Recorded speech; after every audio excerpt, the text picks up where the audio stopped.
Oh my goodness. So the talk title today is When the Vision Pulls. And the theme this month actually is vision and vitality. Vision and vitality, because when you have a vision, when you are called by something, when you see something, when you are a dreamer, you're vitalized. It energizes you. And so we'll be talking about how those things work together. But today I want to talk about when the vision pulls. This is from a quote by Michael Beckwith, who I believe he was quoting someone else. But the quote is, when pain pushes until vision pulls. Pain pushes until vision pulls. Right? I heard someone say, oh, yes. Oh, yes. Yeah. Right? And I feel like that response says that there's been some pain pushing some people, or we recognize what that is, right? And so just to be clear, what Reverend Michael meant by that is most often we don't make a move but when we know we should. When we know we should, because we're in some situation that feels comfortable. Right? So it could be a relationship that feels comfortable or a job that feels comfortable, toxic, but comfortable, right? Toxic, but we know what it is. We're in some situation where we feel safe. We're in our comfort zone and we stay there and we stay there. And when we stay too long, something happens that usually is painful, that pushes us forward, right? It could be like an accident where you're rear-ended, right? Which is a metaphor or a spiritual sign that you need to move forward, right? Perhaps it is a divorce or a layoff or losing a job or a diagnosis, right? Something happens that wakes us up and makes us so uncomfortable, so much pain that we have no choice but to, as my friend says, burn the bridges and move forward, right? And that's how that's how most people operate. Right? So instead of being proactive, waiting until something happens that kicks you into the next thing, and usually there's a lot of debris related with that, right? There's a lot of cleanup when that pain pushes you forward. You know, the tail lights are broken. You got to get your insurance card out. You know, you got to get something repaired. It just is very painful, but it's the way that most of the world operates. And what Michael is pointing to in pain pushes until vision pulls is let's start living from the vision pulling, right? From the vision pulling, from having a sense of something, a stirring of something, a knowing of something that is percolating in your beingness, that is pushing you, it's like that old thing with the pea and the mattress, right? You know, what is that story? The Princess and the Pea, right. You know, where it's like there's that thing that's just irritating you and you can't, I don't care what you do, you can't get away from that little thing, right? You can't get away from that little pea that's saying there's something you're supposed to be doing. There's something more. There's something else. There is something I have for you, right? That is the vision within you. That is the vision within you. And so vision obviously is this thing that we imagine, this picture of possibility.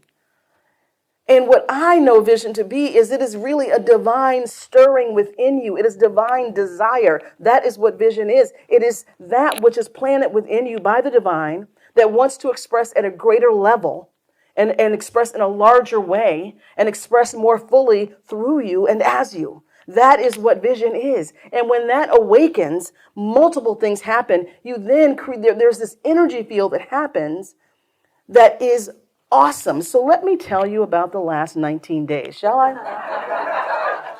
Let me just tell you about the last 19 days. So here's the thing. When you allow that vision to come forward and recognize it as a divine calling, it is part of your divine design. You that know me know I call it your divine assignment. It is your assignment, right? When you say yes to that, it is incredible what happens. So one of the first things that happens is that the vision begins to emerge, like literally like rising up out of the ocean. These formed things begin to emerge, right? So when I knew it was time for me to end my time at my previous assignment, literally I remember walking from my bedroom through the kitchen, and the thought came, oh, you could start a new center. And I stopped and held onto a bar stool, and I thought, Okay. And then it was like, yeah, you could start a new center. Yeah. And I had been saying it's easier to start something than to inherit something. That's true with business, anything, right? So I have a business background. It's easier to start a business than to inherit a business and try to turn it around. And so, right, all day long. Yes, yes. My business people in the house know exactly what I mean. And so, I'm literally standing there as all of a sudden there's a flurry of thoughts like, like, oh my goodness, I'm supposed to start a center. That's what it is. That's what it is. And I went and I looked at, I looked back through my ministerial school paperwork. I've been visioning on my ministry since 2018. Okay, so I've been doing the visioning, sitting, asking Spirit, what is your idea of my ministry? What is it that you would have me do? How do you want to express through me? And so when this all started coming to me about starting something, I thought, oh, wait a second. I have a couple of business plans because in ministerial school, I wrote a couple of business plans, okay? Because I thought I'd be starting something or starting a focused ministry. And so I was like, okay. And then I thought, well, let me figure out how do I become a CSL? Like, what is the affiliation process? Well, you need a business plan and you need some other stuff. I already had it. I already had this stuff.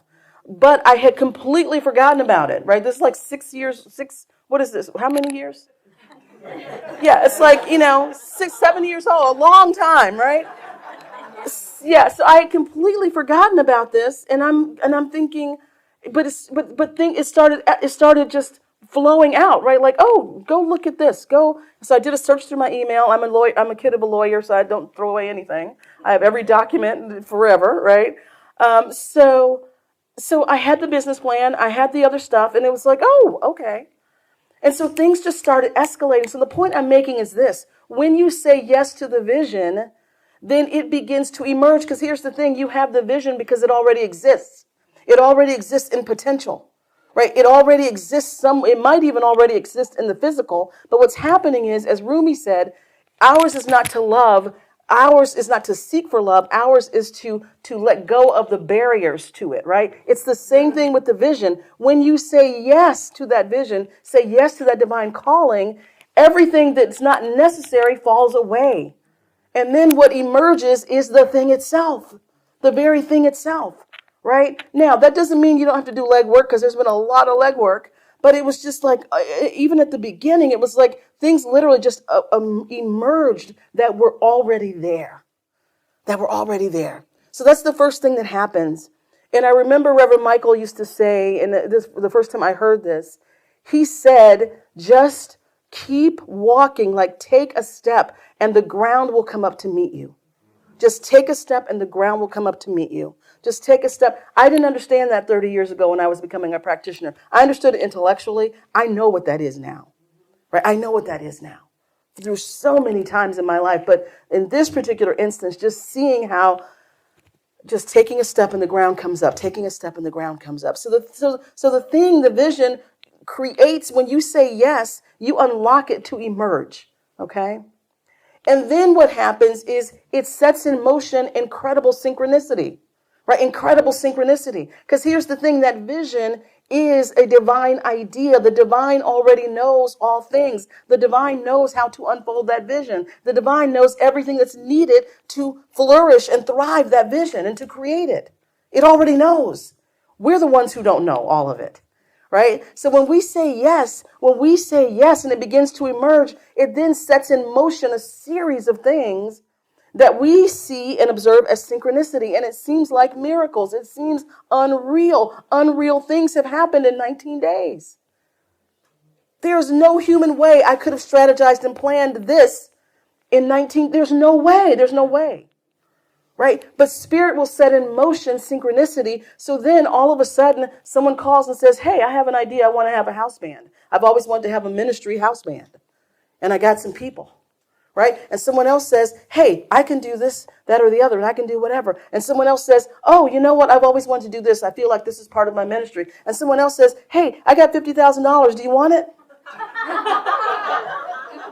I'm telling you what's happening. I'm telling you what's happening, right?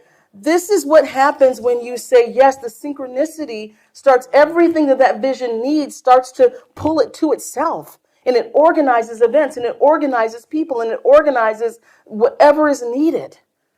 Right? I live right down the street from here. And I was trying to move, and I'm looking at all these places, and I was going to move over to Santana Row, and then I got a place over there, and I was like, it's too many stairs, and I don't want to do. And then I realized, oh no, I need to stay put. And then it's like, oh, because we're going to start right here, right, like walking distance from my house. Yes. So this is what I'm saying to you. I'm not telling you what I think. I'm not telling you anything theoretical. I'm telling you what I know. Okay, I'm telling you what I know. When you say yes, yes, yes, everything works together for good. Everything works together to support that thing, right? But you gotta have the courage and the cojones to say yes, right? Right? To say yes. Yes, exactly. So the other thing that happens is, and I don't want to make it seem like there's no work involved, because it is. Right, it takes a lot of effort when things are escalated and things are moving so quickly and accelerated. It takes a lot of work, right? So my computer's smoking as I'm trying to send emails and sort of take care of see what's going on. So there's definite, as Jenna can attest, right? Jenna's laptop is smoking as well. But everything works together for good. The synchronicity. Someone shows up and says, I have all this equipment to live stream. Let's go. Right? People and places and things just show up. So this is what happens when we say yes to the vision. The other thing that happens when you say yes is there is no competition. Right? There is no competition. When you say yes to your divine assignment, to your divine calling, to that which was assigned to you to do, and you just go, yes, I am here for this. Yes, God, I am here for you. When you do that, there is no competition, right? Your people are going to find you. The people who are assigned to that vision will find you. You don't have to do anything, right? The everything that's needed will show up. And so you don't have to think in terms of either or, right? Whatever and whoever is a part of that vision cannot stay away. Nothing will keep them away from it. And so many times we don't want to take a risk. We don't want to step out because we're wondering, oh my God, how am I going to do that? How am I going to do this? What about the people? We don't want to start a business or start whatever it is, right? Whatever it is, we don't want to do it because we're thinking, I don't know how this is going to work. I don't know if this is going to work. I don't know if there's people. If you just say yes and it's truly a divine calling, it is already done. You would not have the desire if there was not already the fulfillment of it. Right? Spirit would not plant the desire in you that could not be fulfilled. That does not make sense. Right? So if it's in you, then that means it can be accomplished, right? It can be fulfilled. Are y'all following me? Yes? So let me hear from some of you. Just yell out like we like to do. Just yell out. So what are some things, what's some visions or dreams or things that you're imagining or possibilities for yourself? Just yell them out for this year. Making a difference. New house. Traveling. Coaching business. Service.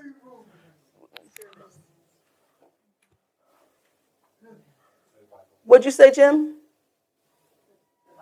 The Bible? Okay. All right. What else? Divine connection. What else is on your vision board, your possibility for this year? A book. Writing a book. Fantastic. Dancing. What was that? Another book. Okay. Another book. Okay. Right. Absolutely. Yes. So here's the thing. Here's all of these seeds that are within you. These seeds of possibility, these visions, these imaginings that are within you that want to birth. They want to birth. If the full, if all the words for the book and the publisher for the book and the audience for the book didn't exist, you have the desire because it already exists. The exact words, the exact chapters, the exact editor, the exact publisher, the exact audience to read it already exists. Otherwise, you would not have the desire. So what I'm saying to you here is say yes to whatever it is. Say yes to whatever it is. Say yes to whatever vision, whatever is possible, whatever is in front of you, whatever is growing and yearning inside of you. Say yes to that. Because here's the thing, the world needs people who have come alive. There are enough people who are walking dead, literally, right? Who are just walking dead. And the world needs people who have come alive, who are following their vision. Because let me tell you, we're in for a ride. We're in for a little bit of a ride here, right? We're in for a little bit of a ride here. And here's the thing that has to happen for people who understand this teaching. We have to co-create the world we want to live in. No one else can co-create the world we want to live in. Right, but we have to co-create the world that we want to live in. We have to cast the vision for the world that we want to experience. So if we buy into American carnage, that's what it'll be. That's what we just saw, right? And this is not political. I'm just saying this is principle. If you want a world where tomorrow is an incredible day because it's honoring Dr. King, who had this bold vision. This vision that was so bold and so threatening that it marked him as a dead man when he gave a speech called I Have a Dream. He was marked at that moment, right? Because of this bold vision. So we have that happening tomorrow, and we have another vision that will be cast tomorrow, right? And so what we need to do in this room is determine, how am I going to live? How am I going to live? What is the vision for my world and my experience? Because we get to co-create that with our consciousness, with our thoughts, with our being, with our energy, with our focus, with our attention, right? We get to create that. There is no power greater than God, and we co-create with it, right? We co-create with it, and we got to stay anchored in this because the world has a different story. The world says there's other people in charge over us, right? The world says that everything that you need for your happiness is external to you, right? The world says that we are powerless. We are sinners born of the dirt. That is not true, right? That is what the world says. And so it's important for everyone in this room to really get that no. There is a vision for my life. I am here to live it and to begin living it. To begin living it. Because if we don't cast a vision that's strong and steady and rooted in truth and rooted in God and rooted in love, if we don't cast that vision, we will live out the vision of other people. We will live out the vision of other people, right? So here's the thing. I was going to say number 4 is like when you really say yes to that vision, it vitalizes you, but I think y'all can feel that. Yes? I think you can feel that, right? But it does vitalize you because it's exciting. It's like, oh my gosh. Every day it's like, oh my gosh. Even the 14th hour of working in a day, it's like, oh my gosh. Right? Because that vision, that possibility, when you're in alignment with the divine, you're energized, you're euthanized, right? You're revitalized, you're inspired. And you wake up and you're joyous and you jump out of bed to go to work. Yes? Yeah.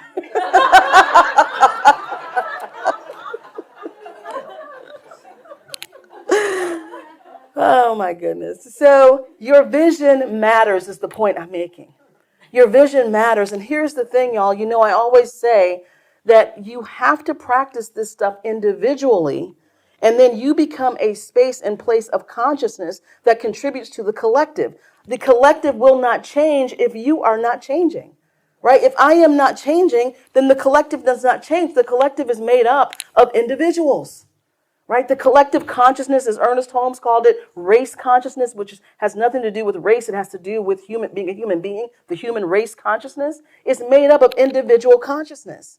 So if you are not doing your work, if you're not saying yes to your vision, then you are not contributing to a collective consciousness of people who are empowered saying yes to their vision. And then those people very easily fall prey to other people's visions. Are y'all following this? Okay. So you got to do your work. You got to do your own work on your own life. And that is why we are here, right? That is why we are here, to capture it for ourselves and for our community. So we become a place of consciousness in Silicon Valley and in the world that is rooted in heart and rooted in truth and rooted in love and rooted in possibility. This is already a place of possibility, right? But imagine it being anchored to love, right? Anchored to peace. Anchored to a world that works for all, then we have something different, right? And that's what we're about. That's what we're about. So, I always love to share this story at this time of the year about Dr. Martin Luther King's speech, the I Have a Dream speech, which is arguably like one of the best speeches of the 20th century. It's been voted and examined and analyzed as being one of the most incredible speeches.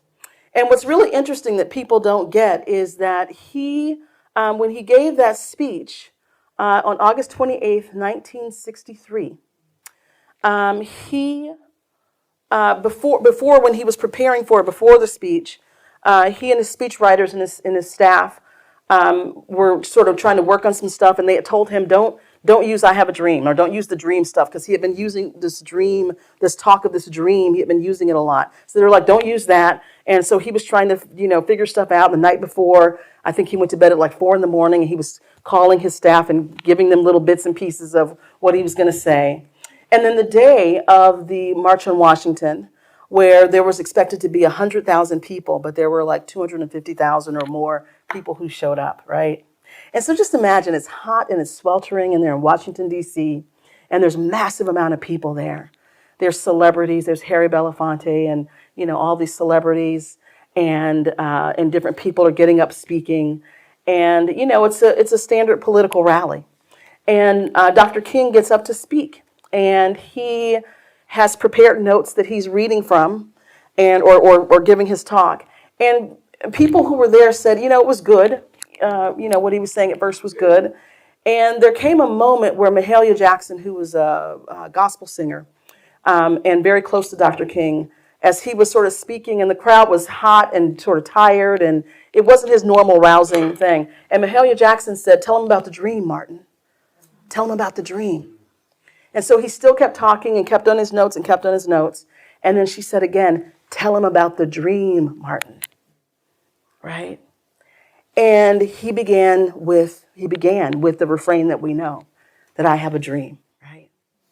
And he pushed his notes aside. And he began to deliver what we know as that incredible, incredible speech, where he is imagining and casting a vision for what is possible for our country.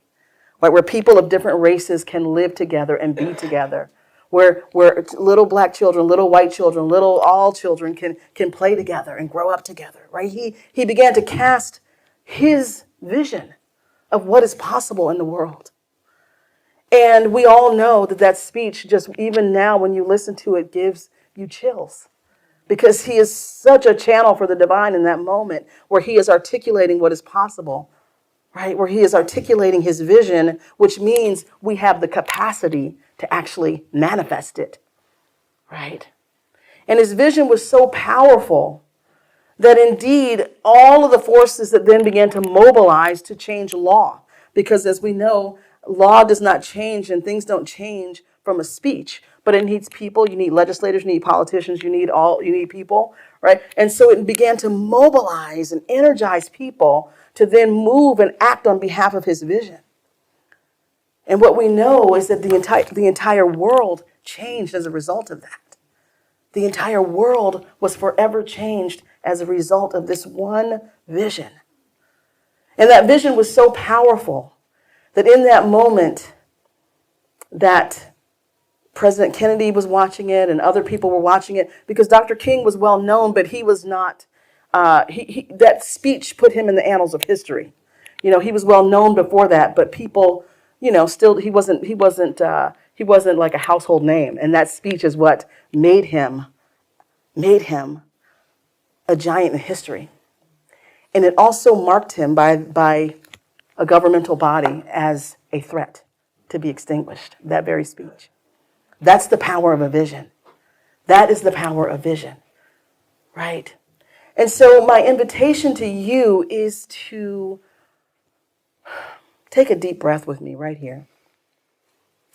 My invitation to you is to really begin to listen. Listen within your own being. And here's the thing, all of us are not called to be Dr. King, right? Or to be on stage. Some of us, our vision is to make sure our children are well cared for and loved.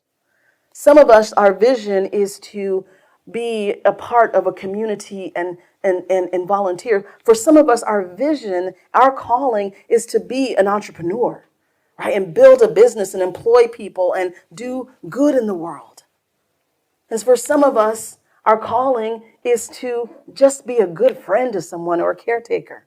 The point I'm making is there is no big or small vision. There is no big or small vision. There's only the vision that is within your heart.